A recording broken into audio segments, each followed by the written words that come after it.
Salut à tous, bienvenue sur Tropical Play pour le début de l'arc narratif numéro 3 de notre campagne Les Mystères d'Ayan. Et je peux vous dire que les joueurs sont impatients puisque tout va commencer par un petit lancer de dés dans cette introduction pour ceux qui le souhaitent. Sachant qu'on est amateur de la prise de risque ici, je ne doute pas que nos amis vont pouvoir prendre le risque de lancer leur dés de vie puisqu'effectivement les personnages sont passés niveau 8 suite à leur dernier haut fait face à cette énorme créature qu'ils ont vaincue à la fin de l'arc narratif précédent. Est-ce que quelqu'un veut se lancer, quelqu'un veut se jeter dans le grand bain directement? Comme ça, c'est fini et la douloureuse est passée. Allez.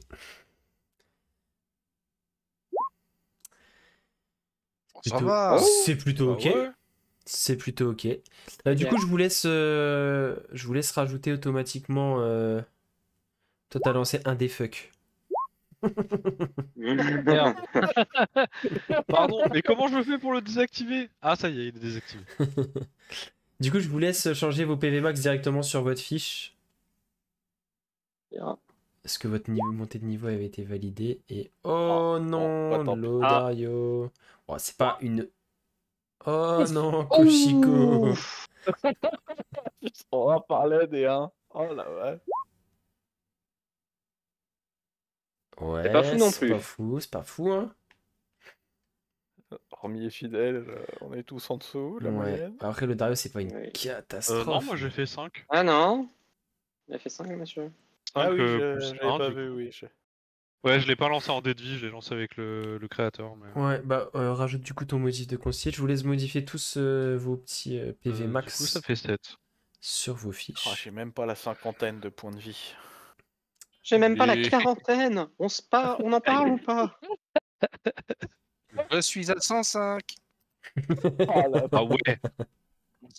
Ah, ce délire. Bonjour, je suis un tank.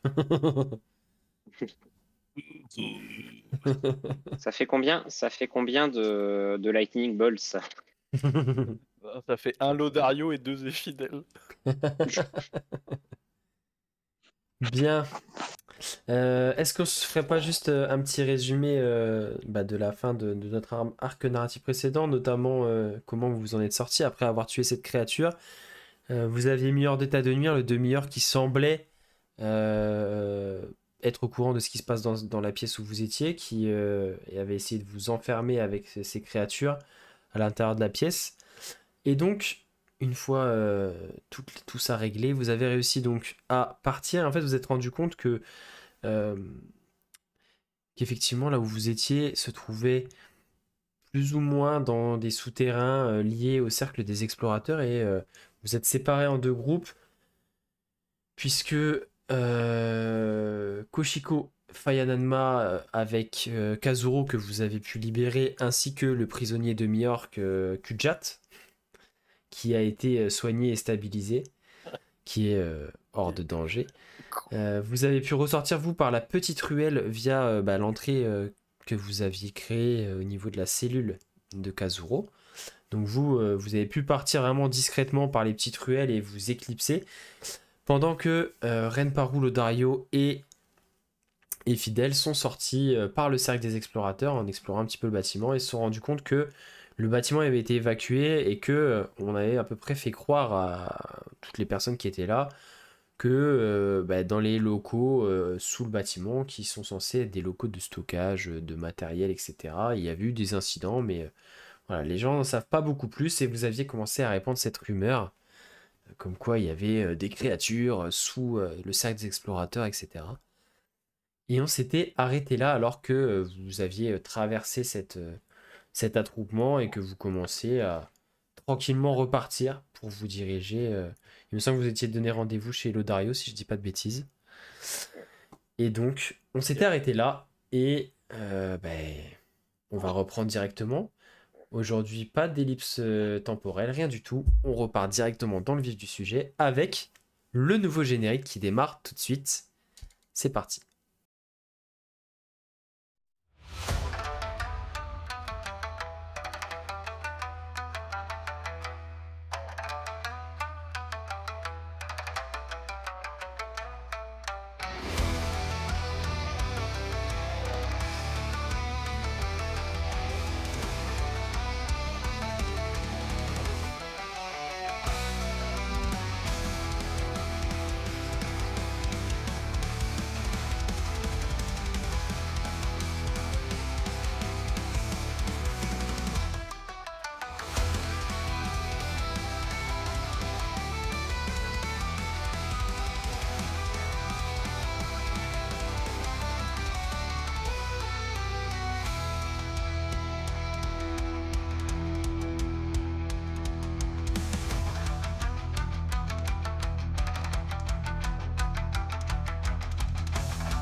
Bien. Et juste avant de reprendre, puisque je sais que vous êtes friands de ces petites scènes d'introduction cinématique, on va repartir là-dessus. T'avais dit qu'il n'y en avait pas? Et ben si. C'est juste pour... J'avais dit qu'on ferait des knackis aussi. C'est pour repartir sur une petite base un petit peu... voilà, là vous êtes un peu dans l'euphorie, tout ça, faut vous remettre un petit peu dans l'ambiance. Vous vous calmez là un peu. Allez, On n'est pas dans le foyer. Bonjour l'ambiance, hein. La caméra se trouve dans une sorte de caverne assez sombre, que l'on a déjà vu par le passé hein, lors d'une introduction de ce genre. Il semble faire froid, les murs intérieurs de pierre brute sont à quelques endroits couverts d'une peu fine couche de givre. Et devant un autel de pierre se tient décapuchonné, avec des vêtements dans des tons pourpre, violet, assez sombres. Ce qui semble être un sang-dragon, en tout cas ce qui ressemble de dos, aux écailles elles aussi violettes sombres. L'autel de pierre est maculé de sang, du sang frais a également coulé et se forme une sorte de flaque au sol. Et la caméra saisit cet instant alors que une sorte d'énergie magique est en train d'émaner de sur l'autel alors qu'il n'y a plus rien, où il devait y avoir peut-être quelque chose juste avant, et aspiré par l'humanoïde, la créature juste devant, qui pousse un grand soupir de satisfaction qui résonne dans toute la caverne. Ses yeux, alors qu'il tourne légèrement la tête, brillent d'une lueur jaune-orangée, presque malsaine. Il pousse son grand soupir. Ah. Bien, Kuroba. Tu m'apporteras d'autres spécimens puissants comme celui-ci. Ils sont particulièrement chargés d'énergie, il m'en faut encore pour recouvrer ma puissance. Et là-dessus, on va reprendre à Gekobashi. Donc, est-ce que, alors que les deux groupes, vous repartez, donc le groupe de Faya Nanma et Koshiko, vous avez pu vraiment vous éclipser discrètement. J'imagine que vous faites le choix de continuer de prendre des chemins assez discrets pour ne pas trop attirer l'attention et faire en sorte qu'on voit pas trop que vous portez un demi-orc à qui il manque des jambes. Pour vous rendre quand même... il peut pas marcher. Oui, non, mais je veux dire, Ouais, que de la façon, tu fais en sorte peut-être de le tenir, tu sais, d'une façon où ça masque un peu le fait qu'il... Enfin voilà, j'imagine que vous essayez d'être discret pour vous rendre, parce qu'il y a quand même un petit bout de chemin hein, pour retourner jusqu'à chez Lodario. Pour rappel, hein, vous êtes à peu près ici, et chez Lodario, c'est là. Donc vous Moi, je avez... connais pas le chemin. Donc, Alors, vous pouvez aussi prendre les canaux avec les disques flottants, et puis comme ça, tu le poses. Tu peux aussi te mettre un peu dessus, enfin voilà, faire en sorte que vous soyez moins visible. Vous avez aussi cette option-là pour parcourir une bonne partie du chemin. Est-ce qu'il y a des choses que vous souhaitez faire, ou alors vraiment vous vous rendez direct chez Lodario le plus rapidement possible, de façon aussi... Moi, c'était glisser un mot à la garde. Vas-y. moi, je le trace.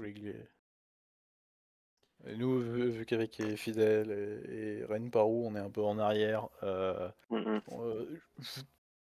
on va pas attendre que les gardes se pointent. Je vais aller au poste de garde le plus proche Ok. sur notre chemin et glisser un mot comme quoi il y avait des créatures bizarres au niveau du cercle des explorateurs, des cris bestiaux, Ok. etc. Donc alors, c'est juste tu en parles au premier garde que tu vois, ou vraiment tu demandes à voir un responsable et tu prends le temps de t'entretenir avec quelqu'un? Je demande quand même à voir un officier. Ok. Mais enfin, Oui, un genre officier de en secteur, patrouille, quoi, de ouais, ok. préférence. Ça marche. Qui justement en plus peut connaître le secteur, et donc il va prendre en compte ton signalement. Tu vois qu'il qu'il sort comme un espèce de petit livret qui va consigner dedans et il t'indique qu'il fera remonter à ses supérieurs pour que ça puisse, justement, que l'information puisse remonter jusque directement le chef du cercle de l'ordre qui s'appelle Tomo Cruzo.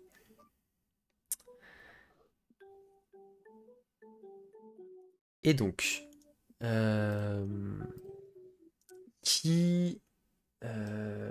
dehors de ça, est-ce que vous aussi après vous vous rendez directement chez toi? Yep. Ok. Bah, si ça vous va, on peut directement du coup arriver chez Lodario. Chez Lodario, du coup, la maison qui est, alors, j'allais dire vide. Euh, Tout le monde, là on est en bon milieu de matinée. Là, la plupart des membres de la famille Tietamis vaquent à leurs occupations. Ils ont tous entre guillemets des métiers ou des études à faire. Enfin voilà, ils ont tous leurs activités. Donc vous allez pouvoir vous retrouver au calme dans la maison, vous poser tous ensemble dans une pièce euh, et pouvoir débriefer de tout ça au calme et surtout à l'abri des oreilles indiscrètes. Ouh. Bon. Euh, Je me retourne vers Kazuo en mode. Va falloir m'expliquer là. Je suis comme vous. Je n'en savais pas beaucoup plus avant que vous arriviez et je crois que nous avons vu les mêmes choses. J'enquêtais effectivement Enfin, mon enquête m'a mené petit à petit aux alentours du cercle des explorateurs. J'ai eu vent par quelques intermédiaires ou quelques personnes que j'ai pu interroger. En recoupant tout ça, j'ai eu vent d'activités qui pouvaient être potentiellement suspectes, mais je n'avais pas encore d'éléments vraiment concrets ou de choses potentiellement compromettantes pour eux à mettre sous la dent. Donc j'ai décidé de passer à l'action et malheureusement je me suis fait prendre. Et je n'avais pas encore pu mettre Et la tu main sur penses- quoi que ce soit.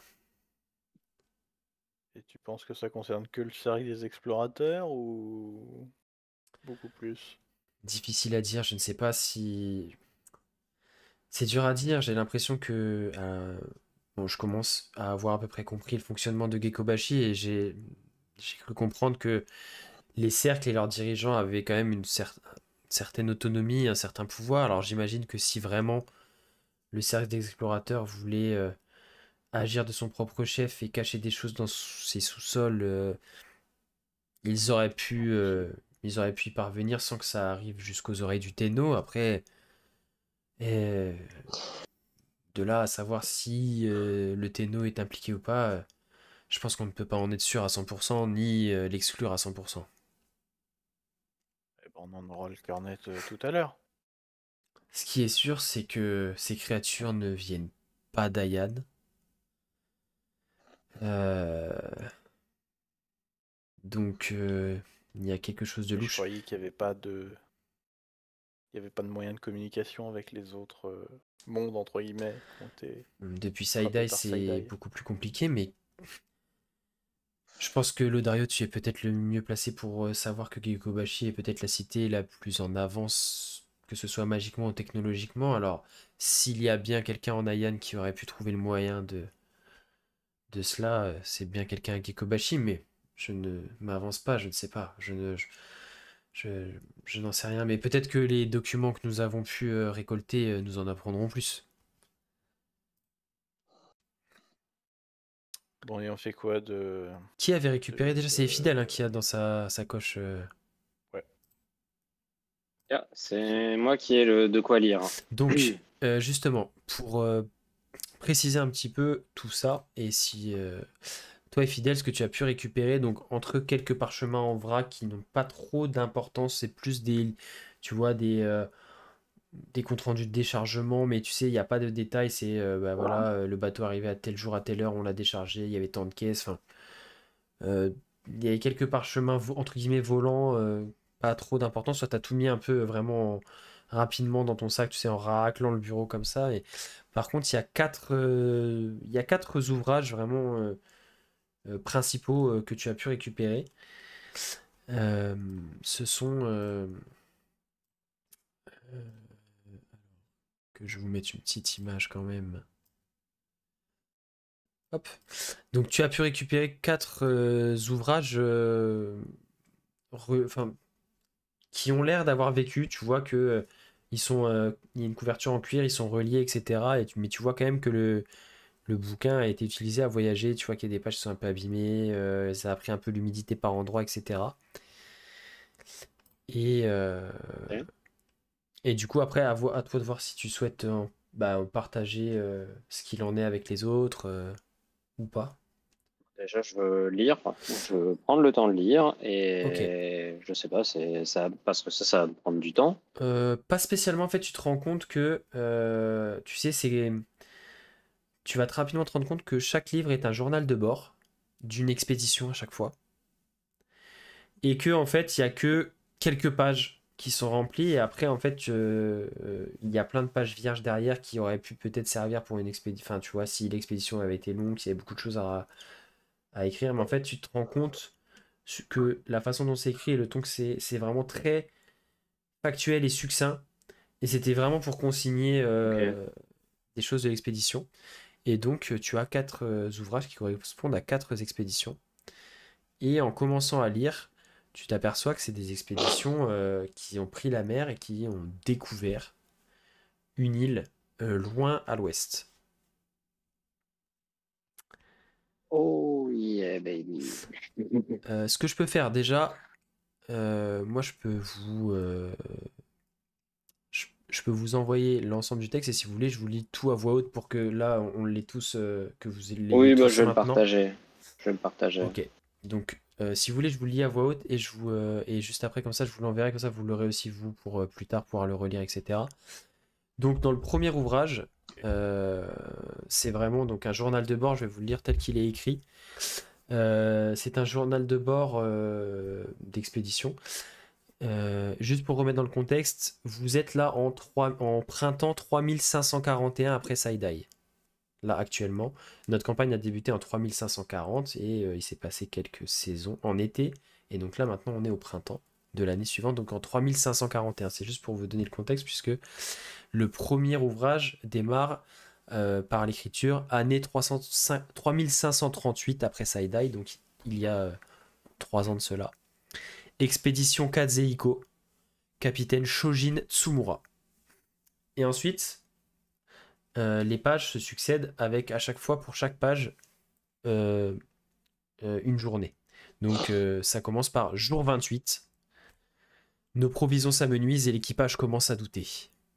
Pourtant le vent souffle avec constance et mon instinct me dit que nous sommes proches d'une découverte extraordinaire. Jour 31. Une terre inconnue à l'horizon, loin à l'ouest. Une île gigantesque. Ces montagnes s'élèvent comme des lames noires contre le ciel. La végétation y est d'un vert intense et nous avons repéré des rivières scintillantes qui serpentent jusqu'à la mer. Jour 33. Nous avons accosté sur une plage de sable argenté. Dès notre premier pas, l'atmosphère semblait étrange. Une humidité lourde et un silence presque anormal. Les oiseaux marins ne s'approchent pas de l'île. Nos éclaireurs ont rapporté avoir entendu des bruits étranges et gutturaux dans la jungle. Nous dormirons à bord du navire cette nuit. Jour 35. Exploration de la jungle entamée. Une flore d'une étrangeté incroyable. Des arbres aux racines luminescentes et des fougères oscillant dans le vent. Des fougères oscillant sans vent, pardon. Et ces cris. Nous avons trouvé des traces de créatures massives, mais pas un seul être vivant en vue pour l'instant. Jour 38. À l'ouest de la jungle, nous avons découvert une vallée marécageuse où des sources d'eau tiède jaillissent naturellement. L'équipage hésite à s'y aventurer. L'instinct du navigateur me dit qu'il vaudrait mieux ne pas trop nous attarder ici. Jour 41. Nous avons quitté l'île, notre mission accomplie. Ce lieu n'est pas simplement un bout de terre, c'est un monde à part, inconnu, non cartographié et sans doute dangereux. Nous devons en référer au cercle et revenir mieux préparés. Nous avons pu faire suffisamment de provisions pour le voyage retour. Cette île n'est peut-être pas si hostile si on y fait l'effort de la découvrir. Donc c'est ainsi que se termine le premier ouvrage. Deuxième ouvrage. Donc là, il commence par année 3539 après Saidai, expédition Oshigari, capitaine Fracasso. Jour 27, la mer était favorable et nous avons accosté sur la plage que l'expédition Kazeiko nous avait indiquée. Nous avons établi un premier campement à l'entrée de la jungle, à 2 heures de marche du navire, et donc des 3 marins restés à bord. L'endroit grouille de vie, mais une vie que nous ne comprenons pas. Jour 28. Nos chasseurs ont trouvé une empreinte massive dans la boue. La créature semble bipède et bien plus lourde qu'un homme. Je ne suis pas sûr d'avoir envie qu'elle nous surprenne une fois la nuit tombée. Je vais instaurer des tours de garde. Jour 29.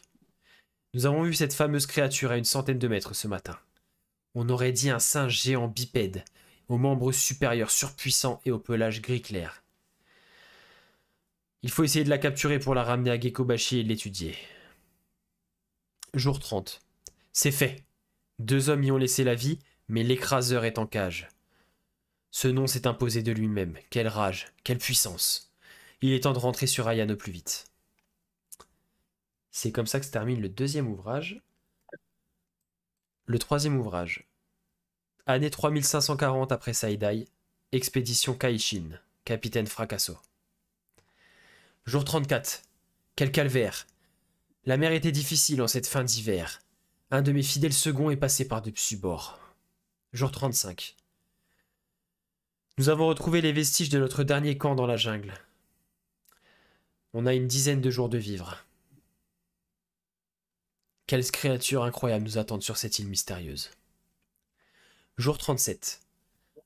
Après 2 jours de marche vers le nord, nous sommes sortis de cette maudite jungle humide. Changement de décor total, avec un paysage quasi désertique où seuls quelques arbustes et petits bosquets très secs parsèment les dunes. Nous avons vu au loin une meute d'étranges grands félins. Ils ont l'air pacifiques. Jour 38. Les félins nous suivaient depuis hier et on comprend maintenant pourquoi. L'élo a été comme hypnotisé par l'un d'entre eux et ils l'ont emmené. Il faut qu'on attrape une de ces bêtes. Jour 40. Il est temps de rentrer. Un homme de perdu, c'est bien assez. Nous avons réussi à mettre ce lion sournois en cage. Ramenons-le à la maison. Et quatrième et dernier ouvrage. Année 3540 après Saidai. Expédition Kaishin 2. Capitaine Fracasso. Jour 29. La traversée s'est bien passée. Nous allons essayer de remonter la rivière vers l'intérieur de l'île sur notre navire plus petit que nous avons emmené cette fois. Il va falloir ramer, même si le courant n'est pas si violent à première vue. Jour 31. Apparemment, la rivière remonte sur l'est du désert et commence à devenir de plus en plus large. Rien à signaler pour l'instant. Jour 34. Nous sommes arrivés sur un immense lac aux eaux sombres. Il doit être profond. Aucune faune aquatique en vue, cela n'est pas bon signe. Quelque chose de gros et vorace doit vivre ici. Chose peu commune, le lac doit être alimenté par des résurgences souterraines car en dehors de la rivière que nous avons remontée, il n'est connecté à rien. Jour 35. Quel monstre et quel combat! Nous avons dû sévèrement l'amocher et la plus grande cage que nous avions amenée suffit à peine. Des mâchoires énormes, un corps écailleux et des tentacules puissants. Nous allons bricoler une sorte d'aquarium solide pour le ramener au plus vite à Gekobashi. Voilà pour le quatrième ouvrage, qui donc retrace 4 expéditions qui sont parties de Gekobashi, du cercle des explorateurs, en direction d'une île qui a été découverte assez loin à l'ouest du continent, apparemment une trentaine de jours de mer, qui explique donc la présence des créatures que vous avez rencontrées le matin même. Ok. Un truc que je comprends pas, c'est pourquoi tout le cercle des explorateurs est pas au courant. Pourquoi personne n'est au courant de ces découvertes-là, en fait?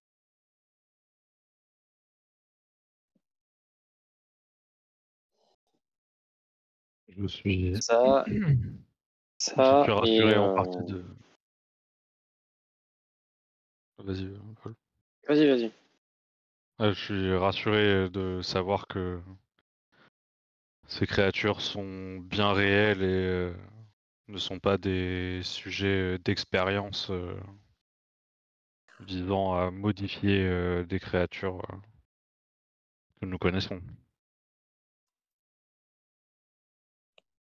Oui. Oh, cela reste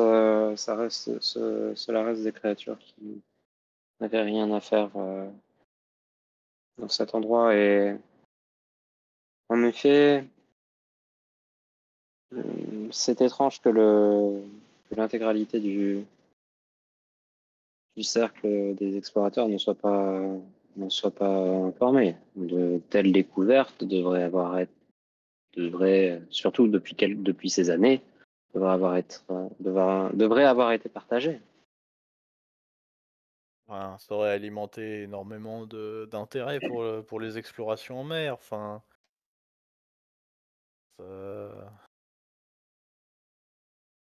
on verra cet après-midi si les doyens en sont informés, même si c'est pas notre priorité. Mais Je pense que ce n'est pas du tout notre priorité. au moins le mentionner à la fin. Et s'ils en sont au courant et qu'ils nous reprochent d'avoir libéré les créatures, On n'a rien libéré, elles sont toutes mortes. alors pire. Eh ben, j'en assumerai les conséquences, et puis voilà. Il n'y a aucune conséquence à assumer. Le fait qu'ils aient ramené ça dans la cité me pose problème. Qu'ils les étudient, moins, mais qu'ils le fassent dans la cité me pose problème. Et puis, dans tous les cas, peu importe que cela soit légal ou non, je doute que le fait d'enfermer notre ami le soit. Donc si jamais il nous demande ce que nous faisions là-bas, nous avons toutes les raisons du monde. Alors, toutes les raisons du monde, oui et non. Même si c'est moi qui ai autorisé tout ça, ça reste de l'espionnage. Donc techniquement, autant Kazuro que moi sommes dans l'illégalité la plus totale. Si on veut vraiment parler de loi. Même s'il y avait une bonne raison dans le fond, il est vrai. Mais ça reste à la limite de la trahison. Mais bon, fallait en avoir le cœur net. Maintenant, c'est qu'est-ce qu'on fait de notre prisonnier. Qui, d'ailleurs, bon, je vais dire, Payanama, je vais dire, tu l'as posé dans un coin de la pièce et de toute façon, il ira pas bien loin. Non, puis je lui ai mis une claque pour le réveiller. Ah oui, Et, donc il a tout entendu en plus. il vous a Pendant observé en silence. Et une fois que vous avez fini de parler de ce que vous avez pu entendre, lire dans ces livres, il va juste vous regarder tous comme ça en balayant la pièce du regard. Au point où j'en suis, de toute façon, vous en savez déjà bien assez. Le capitaine Fracasso, celui qui a rédigé une partie de ce que vous venez de lire, c'est moi. C'est moi qui me suis rendu sur cette île, c'est moi qui ai capturé ces créatures et qui les ai ramenées ici. Vous n'avez pas la moindre idée de ce qui se joue et de ce qui se trame et de pourquoi nous faisons cela. Cela vous dépasse. Bah dis-le nous. Et pourquoi vous le dirais-je? Calotte dans sa gueule. Oh, s'il te plaît, arrête. Il encaisse ton coup, tu vois qu'il crache du sang par terre. Me frapper ne changera rien. Vous m'avez capturé. C'est Je marrant. suis déjà mort dans l'idée, dans l'esprit. Mort, on va pas vous tuer. Non, mais de toute façon, Qui veut... vous avez déjà découvert beaucoup trop. Bah justement, on est plus à ça près.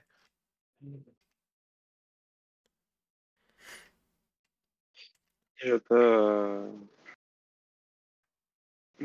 si je puis dire, des choses qui me dépassent. Je pense que nous ne sommes pas les seuls à qui certaines choses dépassent. Et ça me surprendrait que vous soyez au courant de tout ce qui se passe en Ayan. Peut-être, mais vous n'êtes pas au courant de tout ce qui se passe en dehors d'Ayan.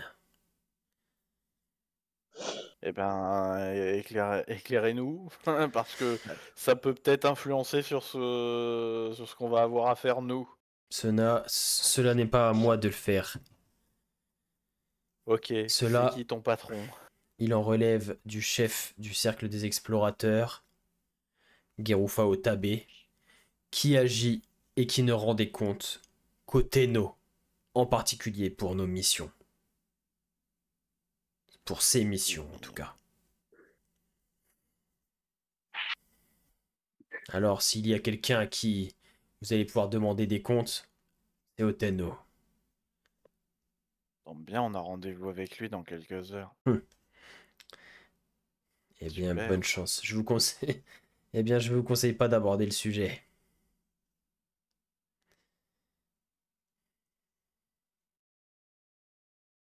S'il a souhaité Bon, que pourquoi pas. ses activités restent secrètes au sein même d'un des cercles de la cité, c'est qu'il a ses raisons. Il est Normalement, les doyens parfois... auraient dû en être au courant. Il est parfois opaque, mais... Je pense que le Tenno nous a missionnés pour de bonnes raisons. Et je ne pourrais pas vous en dire Je plus n'en car doute je n'en pas. sais pas plus. Mes ordres étaient d'explorer au plus loin à l'ouest du continent, et de cartographier et rapporter et étudier tout ce que nous y trouverions. Et notre objectif final était de trouver une terre suffisamment grande pour receler la vie. Et c'est ce que nous avons fait. Et les créatures que vous avez tuées étaient les seuls spécimens que nous avions pu ramener. Et pourquoi ne pas les avoir étudiés directement là-bas? Avoir fait une tête de pont, une colonie à la limite? Bah, vu les bestioles qu'il y avait, vas-y, faire une colonie là-bas. Peut-être Oui, que c'est dans alors, les vu les objectifs du bestioles qu'il y Tenno, avait. mais vous savez que nous avons des protocoles d'exploration très précis. C'est pour cela que nous y sommes allés plusieurs fois. Chaque fois en explorant un peu plus. Mais je n'ai pas envie de perdre 30 hommes à chaque expédition. Alors, nous avons été prudents. Nous avons pris petit à petit ce que nous pouvions prendre. Nous avons appris, nous avons commencé à récolter des informations sur ce nouveau monde, petit à petit. Et oui, peut-être que plus tard, des gens s'y installeront définitivement, mais pour l'instant, nous n'en savons pas encore assez. Moi, ce que je comprends pas, c'est que le but même de Gekobashi, c'est que tous les cercles de métier puissent s'entraider. Et que un cercle, quand bien même il est l'aval du Tenno, s'amuse à faire mumuse sans rendre compte aux autres. C'est ça qui me choque le plus, surtout au vu de la taille des créatures. Ok, deux avaient l'air plus ou moins pacifiques, une aurait pu briser n'importe quel mur, et la dernière, ce que vous avez foutu dans le bassin, j'en parle même pas.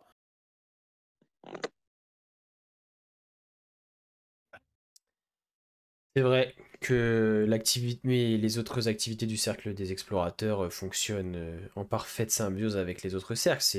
Ces missions-là en particulier et toutes leurs implications et tout ce qui en découle. On nous a expressément donné l'ordre venu du plus haut lieu de Gekobashi de continuer ces missions-là en secret. Peut-être que Gekobashi n'est pas encore prêt à savoir et à connaître tout ce que nous avons découvert. Imaginez les implications que cela pourrait avoir. Nous ne sommes pas encore...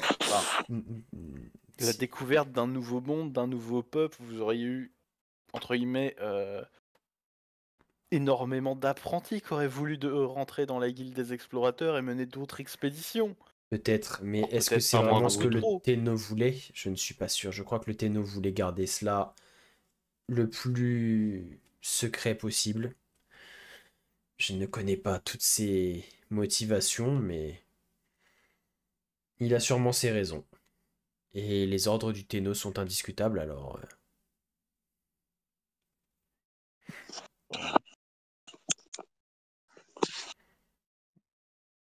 Je regarde s'il y a une horloge. Je sais pas s'il y a des horloges dans ce monde. Ou sinon, le soleil dans le ciel pour savoir combien de temps il nous reste avant Vous l'entretien avec allez... le Tenno. Ouais, là, vous allez arriver aux alentours de midi.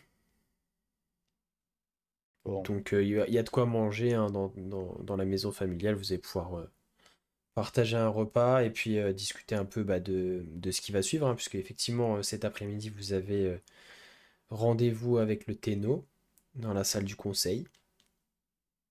Et voilà, c'est terminé pour cette première partie. Nous espérons qu'elle vous aura plu. Si c'est le cas, n'hésitez pas à liker, partager, vous abonner, tout ça, vous connaissez. Nouvel arc narratif, mais toujours la même chose, hein. Vous connaissez la rengaine. Voilà, on a besoin de vous aussi hein, pour faire connaître la chaîne, donc n'hésitez pas si vous aimez ce qu'on fait. Et puis allez faire un tour sur le Patreon, hein, il y a du nouveau contenu régulièrement. Vous pouvez devenir un membre gratuit de notre Patreon, être au courant des nouvelles sorties, des nouveautés, des petits contenus qu'on met, et pouvoir télécharger des choses gratuitement dessus. Nous mettons ça à votre disposition avec grand plaisir. Donc n'hésitez pas. Et puis moi je vous donne rendez-vous du coup dès mercredi pour la deuxième partie. Des épisodes un petit peu plus courts hein, pour commencer ce nouvel arc narratif. On verra ensuite comment ça évolue. Voilà. Vous pouvez aussi nous faire des retours là-dessus par rapport à la durée des épisodes. Qu'est-ce qui vous convient le mieux par rapport au format YouTube? C'est vrai que moi je me pose régulièrement la question. On avait déjà fait ce choix de passer à 2 épisodes par semaine du coup pour avoir des formats un peu plus courts. Voilà, donc n'hésitez pas aussi à nous faire vos retours là-dessus en commentaire. Que ce soit positif ou négatif, hein, d'ailleurs, on prend. Tant que c'est constructif, on avance. Voilà. Écoutez, moi je vous souhaite une très bonne soirée et je vous dis du coup à mercredi. Ciao.